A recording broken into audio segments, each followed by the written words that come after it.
Hey there, Unsolved Mysteries fans. Dropping another video for you. This case is another one of my favorite cases, like the Danny Castellero case I did a couple weeks back. This is another case where I'm always fascinated by cold cases and stuff, like cases that just remain unsolved and have fishy circumstances, and there's so many different ways that it could go, and like so many conspiracy theories on it. I really enjoy cases like that. And this case is another one of those, and I'd seen this case quite a few times on Unsolved Mysteries back in the day. I'm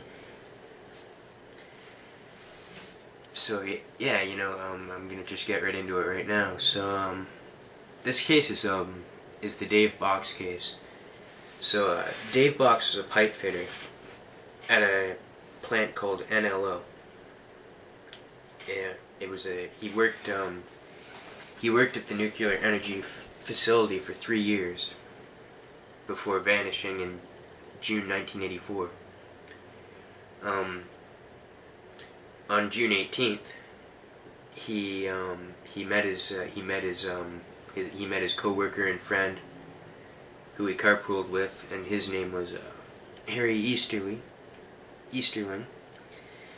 and they went at a restaurant, and they went to work. Dave inspected pipes throughout the facility. Only the maintenance crew and security worked during the graveyard shift. Dave started at 12 a.m. and was given his assignment at the pump in Plant 8. What he did was he put his keys and lock in the top of his toolbox and left them there, like he normally did during his shift. And I guess he went on to do whatever work he was assigned that night. Around 4 a.m., an NLO employee saw Dave talking to his supervisor, and the thing about that was this was about summertime, and the truck wasn't on, and the windows were rolled up, and apparently it was a pretty hot and muggy night, so that was pretty suspicious to the worker there. So apparently there was a lot of things going on in Plant 8 which people didn't know about, and I guess maybe that's what they were discussing. Like there was talk about Dave possibly being a whistleblower or something like that, because maybe he knew more than most people, and he was going to talk about what was going on. But I'll get into that a little bit later.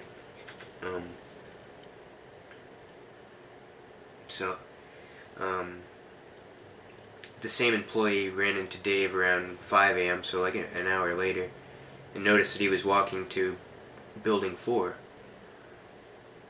even though he was assigned to work in Plant 8. That was the last time he was seen alive.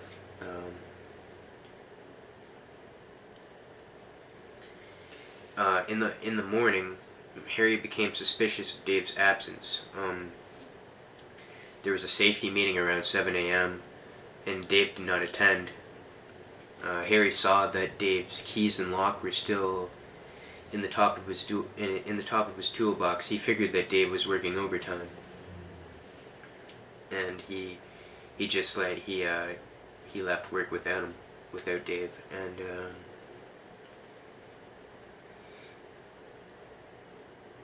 around 7:30 that morning, also a furnace operator in Building 6 claimed that there was an unusual odor, and that there was like crusts all over the salts that were in the that were like over the casings, and the casings were covered in like a sticky residue. He thought he also seen a lag inside the furnace as well, and I guess he got his supervisor over, and the supervisor checked it out, and he said that it was fine. and he didn't see anything wrong or anything, so he just let the worker continue to work on it, and that was about that. And he didn't notice anything, so they just continued on with it.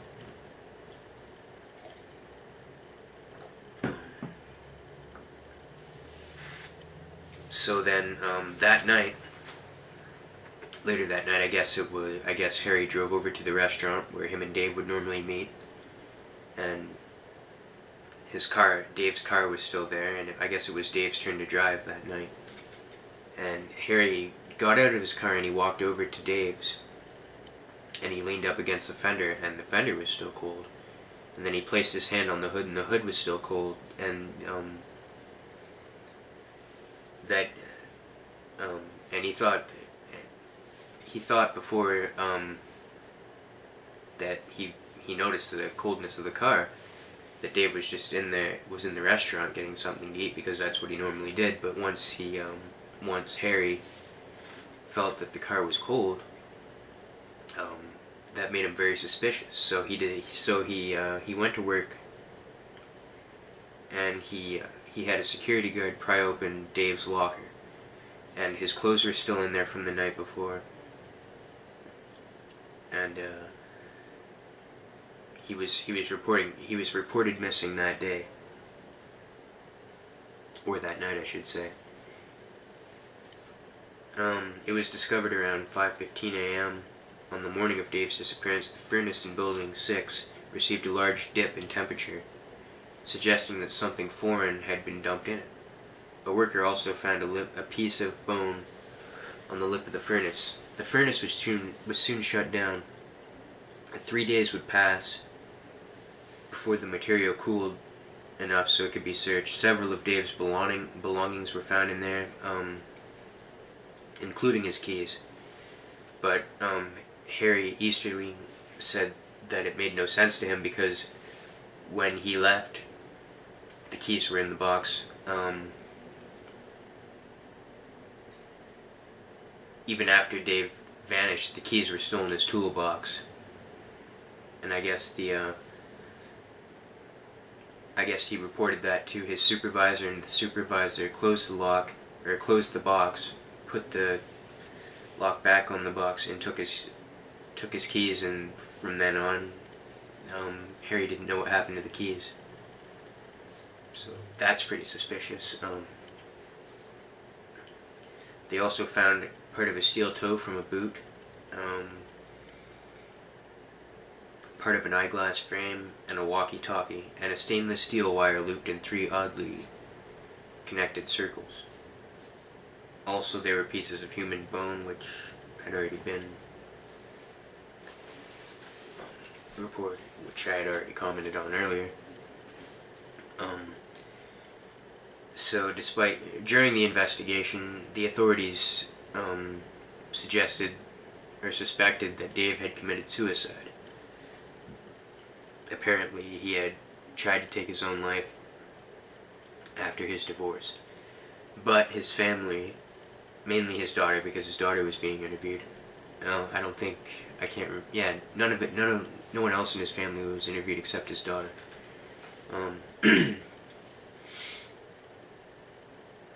And his daughter said, like, there was no reason for him to commit suicide, because, he was planning a trip with her and her younger brother to Florida, and he had just bought groceries, and things seemed to be going well for him, so she thought there was no way that he could have committed suicide, which and in my personal opinion, with the way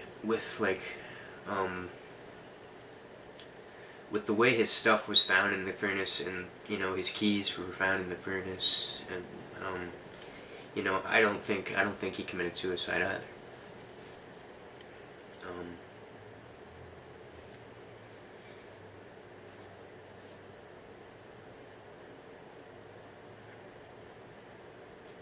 Okay, so an investigative reporter believes that Dave was a whistleblower, which I suggested earlier as well, because that basically seems like the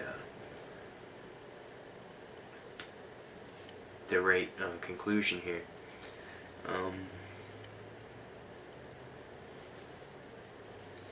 Because there was there was a release of hazardous materials from NLO, and that's what the reporter believes that Dave would have been murdered for.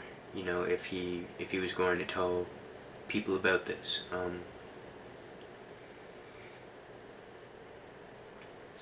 To this day, his family and co-workers are still searching for the truth of what happened to him.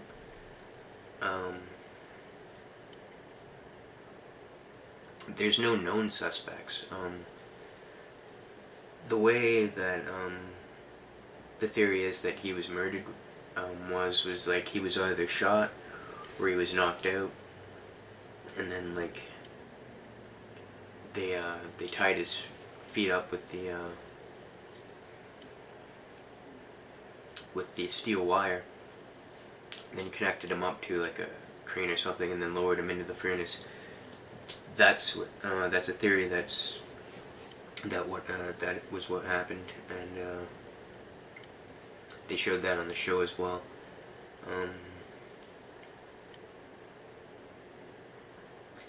It's unclear exactly when it occurred. The night prior, when everything occurred, the night prior to the disappearance is indicated to be Sunday, June 19th, 1984, but this was a Tuesday.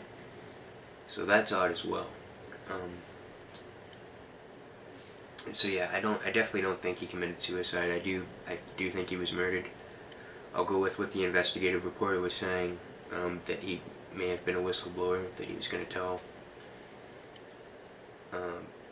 people about like what was going on in Plan 8, and yeah, you know, it's one of those cases that's sad because you know, the family doesn't know what happened, and also like they can't even bury his remains because it would be too toxic, I guess is what they claim it to be. It'd be too toxic to put in the environment. And his bones, whatever they found of his bones, are locked in a sealed drum on the closed plant site because the plant is closed now. So yeah, like they can't lay him to rest, and they don't know what happened. It's one of those sad cases that, you know, like there could be people that know, there might not be people that know, and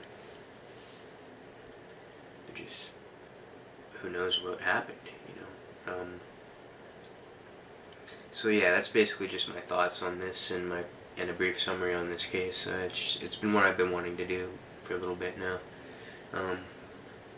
If you like this video, give a thumbs up, subscribe if you want to see more content like this, and you know, let's keep unsolved mysteries alive, and let's try and solve these cases, you know, because